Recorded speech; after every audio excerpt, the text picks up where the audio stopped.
Hello, everyone, and welcome to another episode here on Tales from the Wandering Scribe. I am your host, Gabriel Garcia, otherwise known as the Wandering Quill and the Wandering Scribe, and welcome to this week's Historian's Interview. Now, this guest is familiar to those who remember her from last year.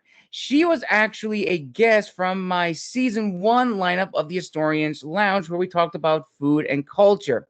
And since then, we have been great friends ever since. She's funny, witty, very, very knowledgeable on her subject. She is incredible, great human being. And for the very first time on the channel, we're going to learn more about her field in history, her passions, her projects, and more about her. So let's give a huge round of applause to my good friend, historian, Chrissie Reilly. Chrissie, thank you so much for coming back again. Gabe, it is a pleasure. Thank you for having me back. No problem. And little correction, this will be technically your third time on the channel because you were available on the December holidays special. So that was your second. So this is your third time on the channel, but your first ever historian's interview. Yes. Yep. Nice. So before we dive into the questions, Chrissie, is there anything more you'd like to add about your background, where you're from, anything like that? I mean, I do my best to keep my New Jersey accent under wraps and keep the swear words to a minimum because we are recorded. But otherwise, no, we're good. Dive in. And still fine about the swear words. Trust me, I've had my last few guests have sworn a few times, but if one slips out, that is completely fine. You're good. Don't encourage me. So I guess let's just start from the beginning, Chrissie. So when we first met a year ago, you told me about your passions in history and how history's been like a very big, important role in your life. And maybe you can remind the viewers who saw that episode, and also for the new timers here on the channel seeing this episode. So what was like your aha moment that history was something that you wanted to pursue? I am an electrical engineering dropout. That was my second major in college. My first one was like Bachelor of Fine Arts with a specialty in painting and ceramics. And it turns out that I hated everything about my engineering classes. I'd had some required humanities courses that I'd had to take. One of them was cultural anthropology. I'd also been taking French language courses. And I'd had a course in, I want to say that it was Western Civ 1 in the spring of 2020 with Dr. Scott Morshauser. And so I had the cultural anthropology class in the fall, the Western Civ class in the spring, and French in both semesters. And I realized that as much as I appreciate math and physics and technology, I didn't want to be an engineer. And so I decided during that spring semester that I was going to switch majors. I took a ton of summer classes that summer to make sure that I wouldn't be too far behind changing gears. And to hedge my bets, I also added on a dual major in secondary education. I didn't ever want to really teach in high school, like as a social studies teacher, but I figured in case of emergency break glass. So I also did that, did student teaching, all that. Also didn't like it. And like, I really liked my poorly behaved freshman students, like our world history class. But I didn't like the administration and the structure of it. And I decided to, after my undergrad was done, I had planned to go to France the following summer and actually use my French minor. But now this is where I have to blame Bill Murray for everything, because I watched the movie Lost in Translation, and by the end of the film had decided I'm going to go to Japan instead. So I figured out how could I get to Japan for as long as possible and as inexpensively as I could. So I did that through WWOOF, Worldwide Workers on Organic Farms. I went through the WWOOF Japan website, and that was really an amazing way to like work on a farm. When I got back from that, I realized I didn't want to work at the catering company that I had been at for years. I started working there when I was in high school, and like food was great, company was great. I was ironing my pants for work one day and realized I either need to commit to this company, I could branch out on my own and do like my own sort of catering company, or the hidden third option. And the hidden third option I chose was to find whatever program would let me start classes non-matriculated for the spring semester that started the following week. Okay. I got really fortunate that I was able to convince Monmouth University in West Long Branch, go Hawks, to not only let me take 2 classes as a non-matriculated student, I talked them into letting me take a 3rd class, promising like, I will apply for realsies to be your student this semester. There's open seats. I have money.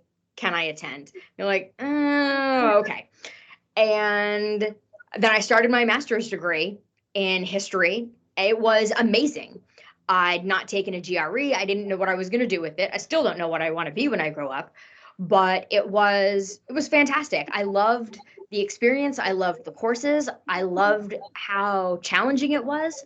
I'm still in contact with some of my professors from that time. And yeah, that was during that time that I realized that, yeah, I want to continue to do this. And I turned down a job with the Army 3 times as a historian. Really? Because I don't really like military history. And Okay. that sounds crazy because I have spent many years gainfully employed as a historian for the military. And I guess what I realized is that I don't really care about the order of battles or ship moving around, but I do really like the cultural aspects of it. And so I couldn't really tell you hardly anything about the American Civil War, but I can tell you an unreasonable amount about what they ate during the Civil War and the logistics of moving food around between the North and the South. So, wow. but I got a job working at Fort Monmouth, which is a little Army base in New Jersey, about 2 miles away from where I was doing my MA. And it turned out to be awesome. I worked with really cool people, one of whom is one of a good friend, and we're always in each other's like LinkedIn. She's now the director. Well, one of them is the director of the Bruce Springsteen Museum. Oh, wow. Is a diplomat with the State Department. Like it's a whole bunch of slackers. Another works as like a vice president of a company outside of Atlanta. Like not everyone has stayed within the history realm. Another one is a command historian. Another one is a staff historian. So it's I've stayed in contact with all these folks, and I love being able to hobby stalk people's careers. But I think what I really loved and what drew me to history is that I'm a total drama queen. I don't really have a lot of my own drama, but I like watching it unfold. And history is just as dramatic as now, but with less vaccines and worse teeth. That's how I see it anyway. And so I've been employed as a historian and an analyst for the Department of Defense since 2008. I love working for the DoD. And I've been also lucky that I get to work with people that are more like Leslie Knope than Jerry Gergich, for all of the Parks and Rec fans in the audience. And it's also been kind of cool to meet other historians that are also in the DoD, and then through LinkedIn who are doing history stuff in all sorts of arenas. And sometimes what I think of is like history adjacent fields, like Yes. cultural anthropology or preservation or Hmm. archiving or museum stuff. So that's I think it's a like I'm a little bit more extroverted than most historians, but I still think it's a good fit. Nice. And also, just to add on to that, if I remember from our first interaction, you also said that also very interested in oral history, if I remember correctly, that you're very interested in oral history and as an oral historian among a lot of other projects that you're working on. So let's actually talk about that. So whenever you're working on a project, either for an organization or an individual or a community, what is sort of the need or desire you want to satisfy for the people you work with, or even the project you're trying to work on, the promise you're making to them in sense? So I appreciate this question because I've never thought of it in these terms. And that's really short-sighted of me because I think that there's a really good way to like it's a good way to connect with people. I like hearing Mm-hmm. people's stories. Um like I think that part to me sort of stands out as well, of course, that's why I like oral history.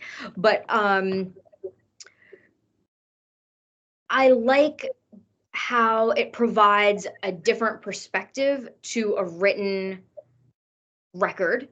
And Right. I love I don't know, it's sort of like a choose your own adventure type of experience when conducting these interviews. Sometimes you ask a question and you know what the answer is going to be, and part of that is to get it on the record. Mm-hmm. But there's other times when the act of conducting the interview is its own phenomenological experience. You are creating meaning both within the context of the interview, within the context of the transcription that might be generated as a result of it, but also within yourself and the interviewee, that very often you get, well, my cat is biting me. Oh, this is Tier. He's declawed. People Hello, shouldn't dear. found him outside.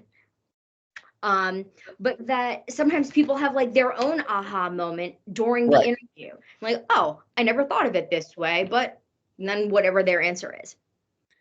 That's actually really, really well spoken about this. And it is really true. Whenever we work on a project, no matter what it is, either it's like a paper or interviews or during preservation, ultimately, whatever we're working on, we're trying to do this the same thing, which is, of course, preserve history and to tell the truth accurately and precisely. But that can be depending on what you're working on. If it's something like very, very old, especially when it comes to like, you know, oral history, because oral history gets passed down, and multiple people will tell either the same history, but from their own personal experiences and their own understanding of it. And so you would have to be almost like a detective trying to figure out, okay, what are the commonalities between each of these? And that itself is a huge endeavor, but it is a necessary endeavor.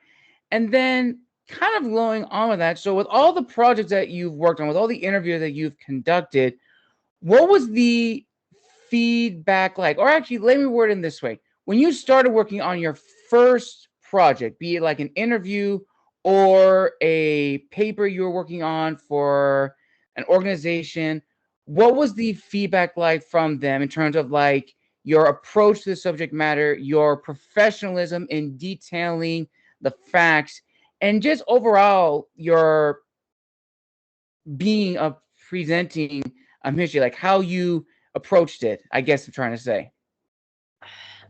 So it is a little hard for me to remember back to the first project that I did in history. And also because the first time I conducted oral history interviews was not until after I was already more than halfway done my master's degree. I didn't really conduct them at all during my undergrad. And I didn't take a class in it. It was once I started working as an Army historian that I started doing oral histories and realized how much I liked them after I'd already done one. I didn't really, like, I knew what they were and I'd read transcripts and I'd listened to some before, but I'd not used them heavily in my research, but I did wind up conducting them. So I also think that my approach to history is not always looking at things from a really linear historical standpoint. Right. I have training and experience in ethnography and anthropology. I mean, I joke that I'm not a bad historian for an anthropologist because I do really like integrating other ideas into how I work. When I worked as an Air Force historian for a fighter wing, I did promise the chief historian at the headquarters elements that I would only use one Nietzsche quote per official paper. So there's like things that are sometimes non-standard, and making connections to things that seem unconnected is my mediocre superpower. All right. And then kind of looking at where you are right now, do you feel that your promise has been validated in a sense whenever you're working with somebody like either, as I said, organization, group, or person, and when they see your record of, I'm going to be this, I'm going to be this, you're going to get 100% from me, I'm going to approach this, you're going to be up to date with everything. Do you feel that over time, your promise... Rephrase your question to make sure that I'm understanding it correctly. You're asking, like, what is the promise that I'm making to the... I guess I don't know who the promise is to, and I can answer this in terms of like the dissertation research that I've been working on. For me, it's a promise to, not just my committee and my dissertation chair and myself, but for me, it's also a commitment. Maybe not a promise, because I don't know how.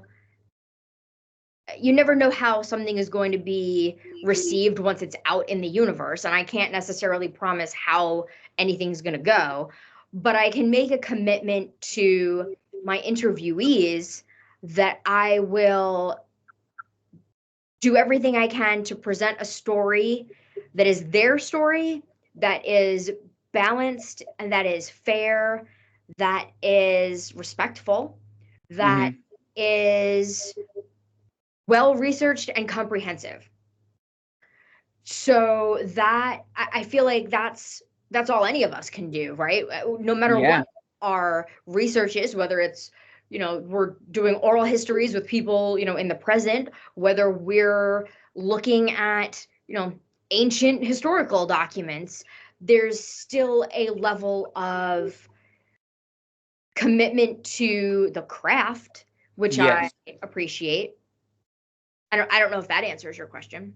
I think it does, because I asked this question because, as historians, we're taught different ways to approach history from a certain mindset and specifically a certain discipline. If you're a classical historian, you're trained and taught to look at the sources in this style or in this way. If you're a modern historian, you look at sources in this regard from these historians. So I guess when overall with our schooling and understanding as historians, we look at different people in the field and trying to see how they've approached it, how they've pretty much traced like the history of it, the historiography in a way to try to accurately record history. And I always think that's always important to ask, and really fascinating to learn from my guests, from fellow historians, what is their personal promise whenever they're presenting history? Because even though we're all taught in a way, or I should say,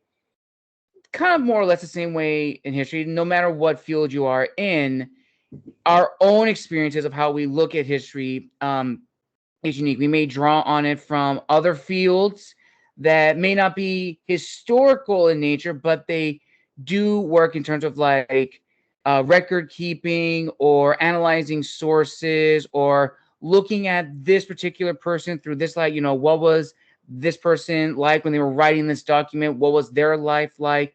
And something along those lines.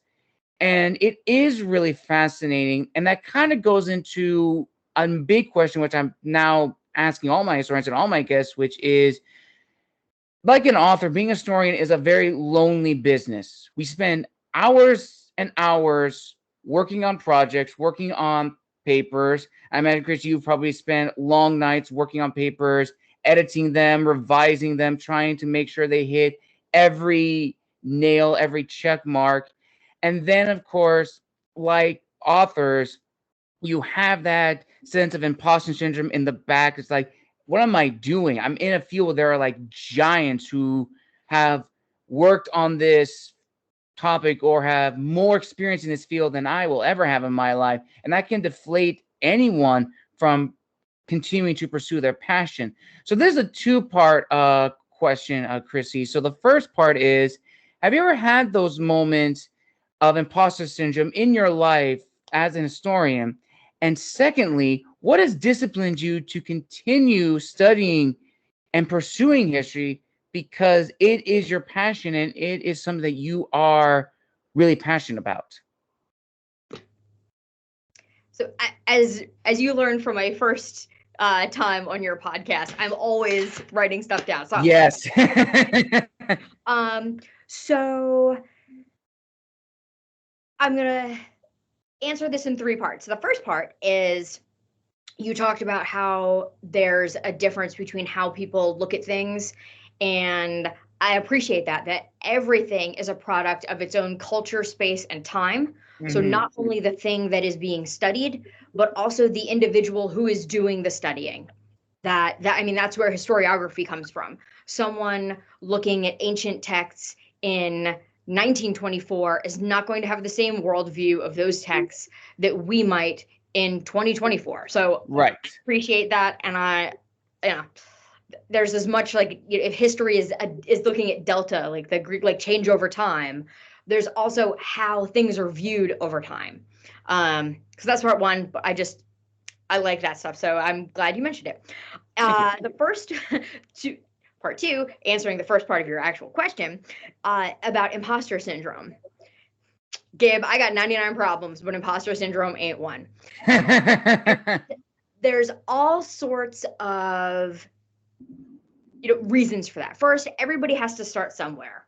Right. And so the awareness that I had in 2008, starting out as a recently employed federal employee who also happened to be an Army civil service historian, like, I don't know what I don't know, but I also know that like there's an infinite amount that I can learn, and that's totally fine. That maybe I have the curse of self-awareness that like I know that I don't know all sorts of things. And I would give a quote from Ozark, but there's a lot of bad words in that quote, but I don't know bleep about bleep. But I think that that's never been an issue. There are times when I'm like, ugh, I wish I knew this, and it's a matter of learning it, but I don't ever feel like I didn't have a seat at the table, and whether that's because I had to drag my own chair to the table or stood on the table or whatever, that there's not a reason to not be part of the overall historical conversation, as long as what I'm doing is sound from a research and presentation sort of standpoint. I mean, obviously, if you're doing crap work, that's a separate problem. But yeah, if I'm doing good work, well, I don't have imposter syndrome. You also mentioned the idea that it's like lonely. I don't think it is. But I'm also extroverted. I love reaching out to people. Right. And what was it? The line from Newsies that Ethan Hawke sings, on my own, like, I'm alone, but I ain't lonely. I don't mind also hanging out by myself with my cats and working on stuff till late in the night. I keep hours like a Okay. vampire, so it's fine. And asking about like the why and what am I passionate about, I think that it loops back to also not being lonely, that I'm really interested in the human condition, and rather than huge swaths of history that some people are amazing at distilling and being able to talk about and do a great job with, I like the stuff that's really, really micro. Like, I am going to study a day, an hour, a specific food within a battle. Like, I'm just going to look at hardtack. To heck with the rest of the food in the Civil War. I'm only going to look at this. So, but I mean, I spent an entire year studying the Philadelphia cheesesteak. Like, there's nothing lonely about that. That's awesome. Like, and I remember, I think you said that last time you were going to do that. yeah. Oh, that was 2011 to 2012, I think. I Yeah, spent I like think you mentioned that. to spring semester studying something really small, but yeah, I've never felt lonely. Nice. Well, that's actually really, really true. I'm actually glad you provided a different perspective. So I'm appreciative of that. And now we're going to what I like to call the business side of being an historian, which I think it is really important. And initially, these questions are usually author-based, but I feel that you can still apply them to historians. So for you, Chrissie, the first question. So this was an energy and author question, which was going self-publishing route or working for a publishing house, a traditional one. But I guess in terms of being an historian, initially when you got your degree in history, did you want to try to market yourself as a freelance historian, providing services and consultations to whoever want to work with you? Or did you feel, in your opinion, that for you to advance in your career, it would be best to work for, let's say, in this case, like the military or some other civic organization that needed an historian? I'll be honest here, I got very lucky with it because Okay. I didn't know what I was going to do with it. I'd I'd not ever really wanted to be a professor, so I wasn't looking to go the tenure track route. And I didn't have a good sense of if I wanted to be a historian for like a museum or for, what I wound up doing was for the Department of Defense. And I found out about the opportunity through one of my professors in my master's program, and it seemed interesting enough to give it a try. I didn't know. And then once I was in it is when I realized, okay, there's different types of historians even within the federal government. And Okay. I also realized that like there's different types of like collection management ideas that different archives will have, and the way the State Department runs their history program versus the way the Army or the Air Force does. So Right. it was never, I almost, I don't want to say it happened by accident, because I mean, I was going to school for his, like I had a bachelor's in history. I was getting a master's in history. So it wasn't like Right. totally an accident. It's not like, here, do you want to run a physics lab? Um, like, and it certainly wasn't random. But I hadn't given any thought to it. Now that I've been doing it for a while, I still don't know. I feel like I've spent enough years in federal service that I want to continue that, but I wouldn't be opposed to, like, after I like formally retire from, this line of work, to work for, like, be a historian for hire or something like that. Okay, that's completely fair. And I guess kind of like another business question is, almost like authors, for historians, when we present our uh, theses or dissertations, we always write for either a particular audience in mind, or we almost write for ourselves. So for you, Chrissy, whenever you're writing your dissertations, do you write for an audience in mind, or do you write for you? When I do presentations, I'm a total conference junkie. I love conferences, but also extrovert. I get to sit in the audience and have other people tell me about stuff that they love.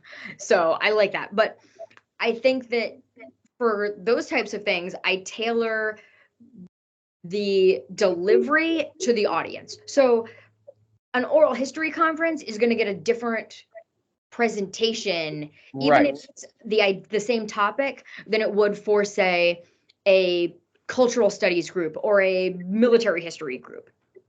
And I would say that my audience is largely, just generally, an educated, non-specialist public. All right. At least that's fair. Like, I can't, like, it's on you to buy a dictionary if you don't know what word I used, but it's on me to at least present it in a way that is logical, rational, that someone can follow along. That completely makes sense. And I think another side of like the business question, again, another author-based question, but I think it is important for historians and for authors whenever we try to write in a particular genre that's unfamiliar to us. It's always good to read books by authors who have worked in that genre, who know how to hone their craft and to find their voice. And I think that's also important for historians too, depending on, let's say, if you're a classical historian, but someone likes how you present history and they want you to present a topic that's out of your field, let's say medieval history or the history of medicine, and you have no idea how to present that. So you have to research not only the historians who are specialized in that field, but also how they present history. So in your opinion, Chrissy, how important is that when it comes to presenting history, especially a history that is not in your wheelhouse, or even in your wheelhouse, like you know this history, but you're not really sure how to present it. You haven't found your voice, so to speak. So I figured out how to find my voice as a historian and as a presenter many years ago, really during my first semester of my undergrad, or definitely by the second semester, I'm sorry, of my MA program. Okay. That really looking at, you know,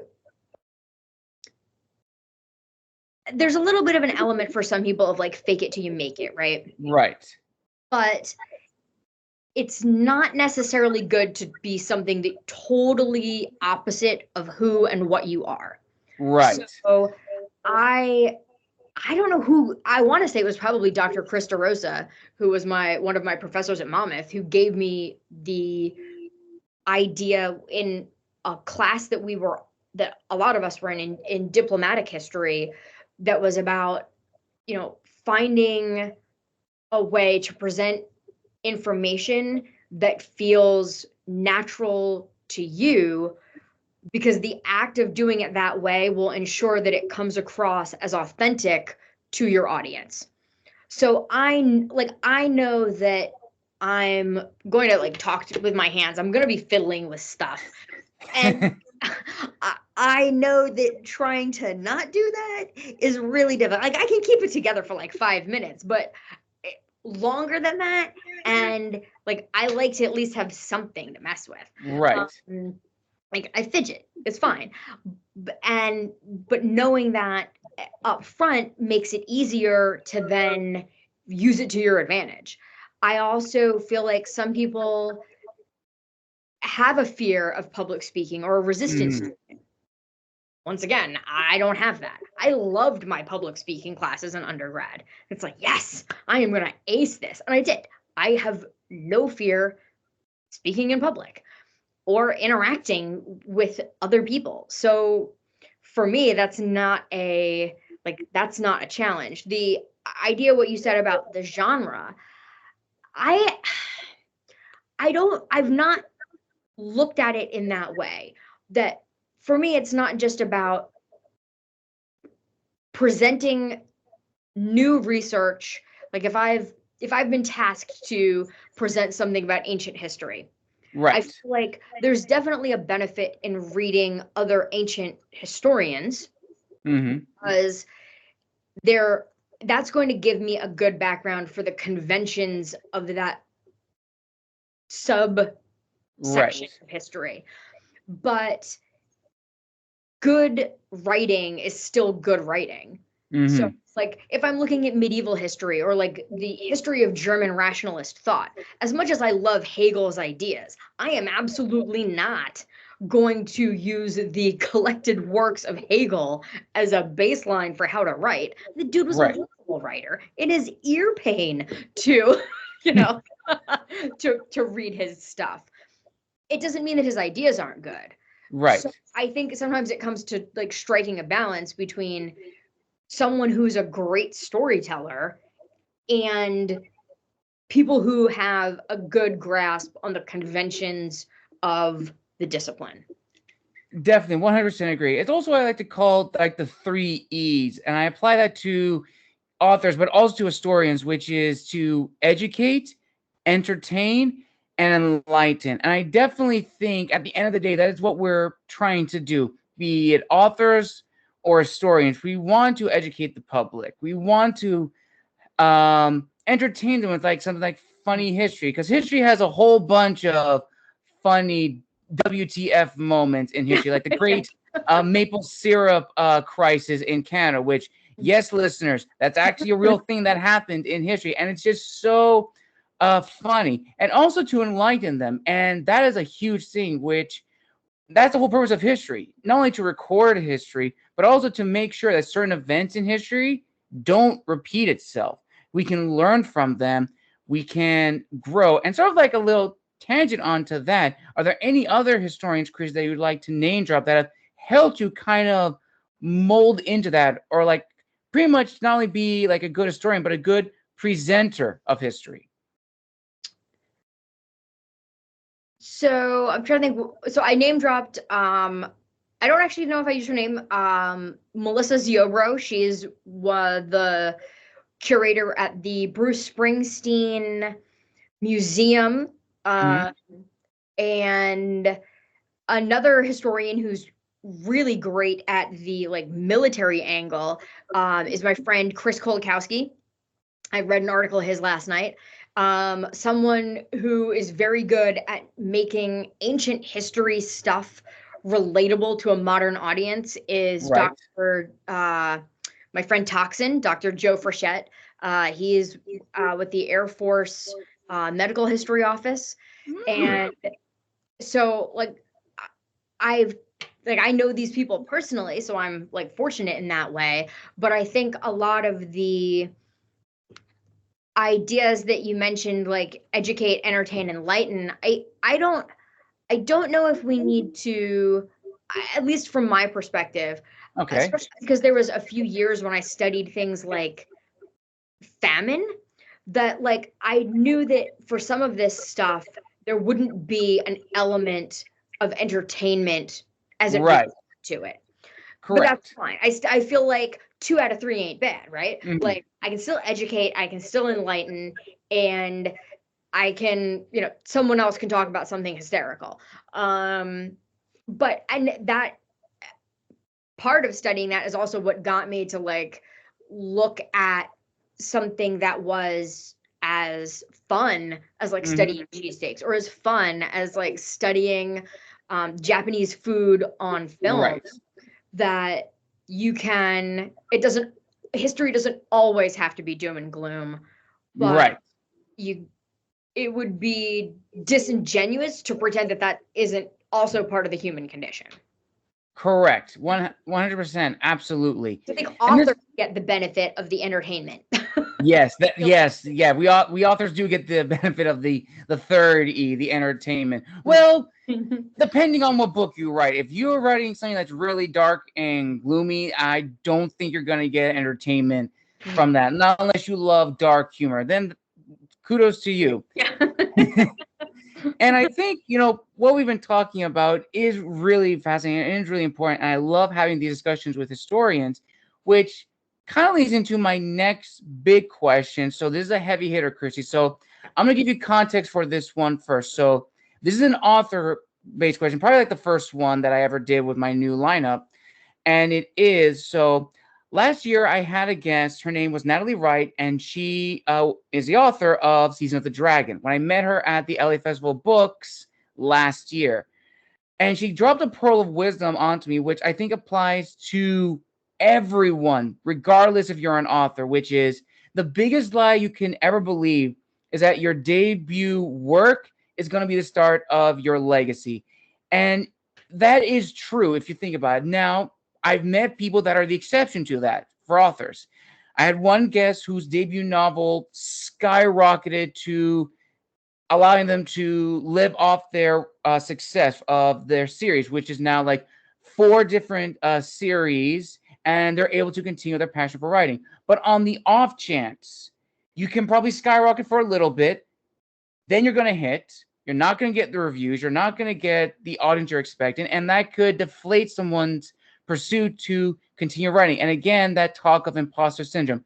So I guess rewording this as an historian-based question, Chrissy, in your opinion, how important is it for young historians to really understand, like, if they're working on their first ever big project, be it a paper, presentation, whatever, there is no guarantee that that project's going to be the start of their legacy as a historian. Like, their name's going to be known in the historical community among the giants. It may take them years even until they get to like their 20th project that's what truly gets them out worldwide.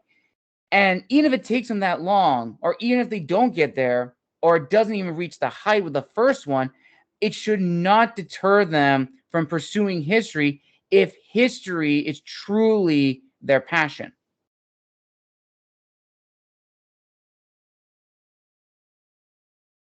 I think that the idea of, the don't let your debut like think that that's going to be the start of your legacy. I can see that.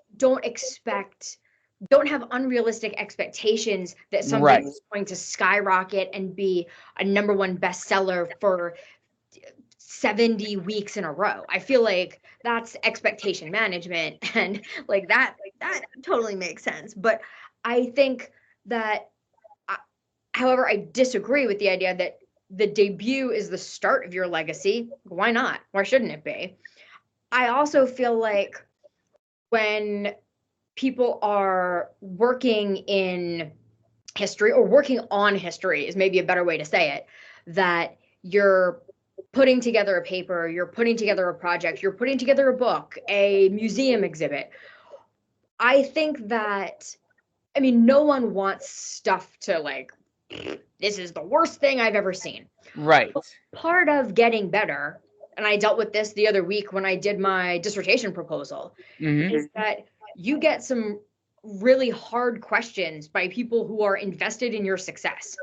And if they're like, you know what, everything in chapter 5 sucks, throw it out. They're not saying it just to throw shade. They're saying it because they believe that you can make this better by eliminating that or changing it or reworking it. And I think that sometimes so that doesn't deflate me. If someone says everything about page 11 is the worst and you should put it in a shredder, good. That means that someone is giving me that benefit to throw page 11 out, rework that section, do something different, and fail better next time. I don't, I see nothing wrong with the debut being the start of a legacy, because if you think of most people, maybe it's a little bit different in the author community, that sure, sometimes the first thing you write might be off the chain successful. Right.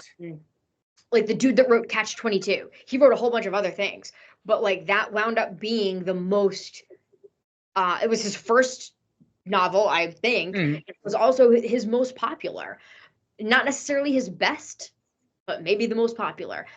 That's, I think, a quirk of being an author. I don't know if there's an expectation of that in any other field. That why would you expect that your first day on the job you would be the best at that job ever? Right. That's not, you wouldn't expect that of like a chef or a seamstress or an airplane pilot or any, you know, a carpenter's. Like there's a reason that there's apprentices and journeyman levels for Right. things. So I think that there's always going to be setbacks, and that's okay how you deal with them. Like in a, I do like to use the Hegelian dialectic. You know, you have your thesis, your antithesis, and it's on you to make a new synthesis out of that, and to continue to go forward. But I don't think there's anything wrong even with something turning out terrible, or saying, you know, I thought this project was going to go in direction A.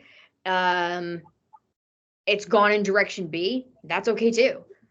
Yeah, and that's actually a really, really true. And actually, thank you, Chris, for providing the opposite perspective to that, because I definitely will have to agree with that statement that your debut is the start of your legacy. It's a stepping stone. But I guess the thing to always consider is have realistic expectations. As one person said, you don't get to be the greatest by just skipping over all the hurdles, all the trials. You have to go through the fire and the flames. And it's how you approach the fire and the flames that's what truly makes you. So, yes, in that regard, your debut is the start of your legacy, but it's how you approach the hurdles along the way. And I guess if you look at like an historian who's an author who writes either books on history or stuff about his paper, and in that regard, it's the same thing. One book could be the stepping stone where people can see you. It's like, oh, okay, we have a new guy here. And then it's just continuing to improve. You're improving your writing, you're improving how you approach the story, you're wording in a way where you are not talking down to the audience, your readers, you're acknowledging their intelligence, and you're just continuing to improve. And I think that's sort of like the correlation between being an author, being an historian, is just continuing to grow and accepting that there are things that may be out of our control, but it's how we approach it is what helps us grow as people, as writers and historians, and we should never be afraid to learn from our mistakes. I also think that in it's very rare that you get a good Dragon Force reference. And so talking about the fire and the flames, 5 stars, huge fan, totally appreciate it. You can never get enough speed metal. So yeah, I think there's I guess I also never had the expectation. Now, this might also be a quirk of being a federally employed person, that if I write a book, unless it is 100% on my own time and has absolutely nothing to do with my day job, that I can't make money from it, because it would be like a misuse of public funds. So when I have been a co-author with other historians on books in the past, like it gets published through like the government printing office, and like no one is making a profit. You're just buying, you're paying for the cost of like the material that the book is made out of, essentially. Or like there was an Images of America series that a history office that I worked for did, and the author proceeds, they worked with the legal office, and they were able to go to scholarship funds for high school students that were whose parents were active duty at that military base. Okay. Like it's certainly possible to both be federally employed and a historian that writes stuff, but you're not going to make money from that because that's like it's a conflict of interest because Right. publisher might be choosing you because you're the historian that has access to this stuff. So I also never thought of it that way. Like it doesn't matter if it's popular, like in a sense of like financial success from it. Like what matters is that it's popular because people like it and it speaks to the audience in a certain way, but also because there is no like financial element, there's no skin in the game in that way. It's also somewhat like transparent to me how all of that happens. Like I did this work, I did my best, and now it's out there in the world, but no one's making money on it. Right. I mean, which is really like how a lot of I mean, I'm not. I mean, we could talk about the the nature of work and the nature of historians and getting paid fairly for your time, skill, energy, effort, all that. But I've have a somewhat biased perspective on it. I expect that I will make money from my day job because I do a good job at it, not that would be able to enrich me financially in any other aspect of my life, if that makes sense. Fair. That's completely fair. And yeah, right. You're absolutely right. And now we kind of arrive at the last few questions of the interview, Chrissy. So I'm going to combine these two together. So looking back at your life right now, where you are, with the people you've met who have helped you along the way, your colleagues, professors, everyone, is there anyone else you'd like to mention who have been huge supporters of this journey of yours as an historian? And have you ever gotten a sense of validation from other historians? And I ask this question because same thing I always ask my authors who join into the field as either self-published authors or traditionally published authors, because it's one thing to study, to learn everything and go into the field with your knowledge. It's another thing entirely when your peers recognize this, they see the work you're doing, they see your progress, and they give credit where credit is due. So I get like, also I'm really fortunate. Like I have gotten validation a lot throughout my career because I think I've worked for people that are interesting that also like history. And even times when I've been able to flourish under benign neglect in a history office with a commander that is like, I don't know what you guys do. That's also fine. I've, my coworkers, Susan and Floyd at the Army Communications Electronics Command History Office, like they're awesome. And like I get validation from like that it was so cool to work with them. 10 years later, we're still in touch. Friends of mine from like my Army historian days, from my DLA historian, my Defense Logistics Agency days, that I definitely like it's a really collegial group. So I feel like I've been really lucky to have had that throughout my whole career. And even when I was a solo historian, when I was out with the 366 Fighter Wing, like I got to work for some really amazing people. And I had the support of bosses who were interesting and hard driving people, whether they were, maintenance officers or fighter pilots. So Awesome. You seem to have had been very fortunate to meet a lot of great people who have really helped you, really molded you, and just been all around just great individuals. Because I think at the end of the day, that's all that we want. We want to help one another and be there for each other's successes. It's just almost like the indie author community, very, very small, but we want to help one another. We want to provide connections. We want to offer help when there's needed. And at the end of the day, as historians, I've learned a lot from everyone on LinkedIn, which I've been very fortunate. In fact, viewers, as you know, a lot of the people who I've featured on the channel, a lot of historians and a lot of the authors, they've been from LinkedIn. And I've been very fortunate to know them. A shout out to, of course, Chrissy. When I first met her, she was an incredible person. She is an incredible person, not past tense. I said, we still know each other. like we're talking now, Gabe. Sorry, I was wrapped up in a moment, but as I was saying, like just for that, I'm going to start being shitty now. no. Oh gosh, I feel so bad. But Chrissy, when we first met, and our first interaction was like, a blast, and just continue to see each other's success. Lynn, who maybe you remember from my Wandering Scribe days on my Anchor, Michael Stroud, Courtney Atkins, Anthony Tucker Jones, Chloe Agar, a bunch of these people.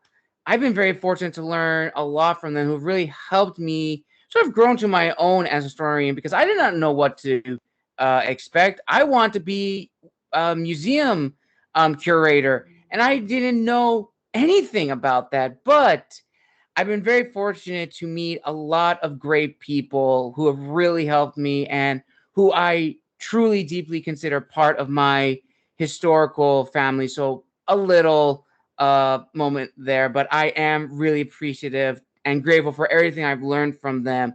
And sort of as like the final question, Chrissy, to you is, what is your word of wisdom to future historians that want to get into this field, or whatever field of history that they are fascinated in? Be willing to try things, even if you think you won't like them. Perfect. That's actually short and sweet to the point. I love it. And you can't get any better than that. And honestly, perfect ending to this. I will say chaotic on my part, but still fun historians Chaotic on your interview. part. I had a cat biting me earlier. Oh yeah, that's right. Your cat did bite you, but he bit me during a presentation the other week. He bit me during my dissertation defense.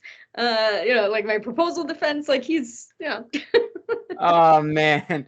But that's why I love doing these interviews, because especially this one, when we're able to work with people I know, my friends. You see viewers like on the other side of me, like it's a very, very casual, and I'm like more, it's still fun. I still love doing these interviews, but you see another side of me where I'm not as, super, super professional, but just a nice conversation between myself and a very good friend. So viewers, I hope you enjoyed this, as I said in the beginning, a little chaotic interview, but still a very good interview nonetheless with my good friend, Chrissie Reilly. Chrissie, thank you so much for coming back on the show for a third time. I think you're now in a group of people who have been on the show more than once. So kudos to you for that. and hopefully I will be Dr. Chrissie Reilly by the next time I'm on it. Yes, you'll be the second, hopefully the second doctor I have on this show. So before we officially end, Chrissy, where can people find and engage with you on social media? And would you like to make any announcements of any projects that you're working on, any presentations that you'll be doing in the country, where people can hopefully maybe attend, see, take a picture with you or something, or just anything?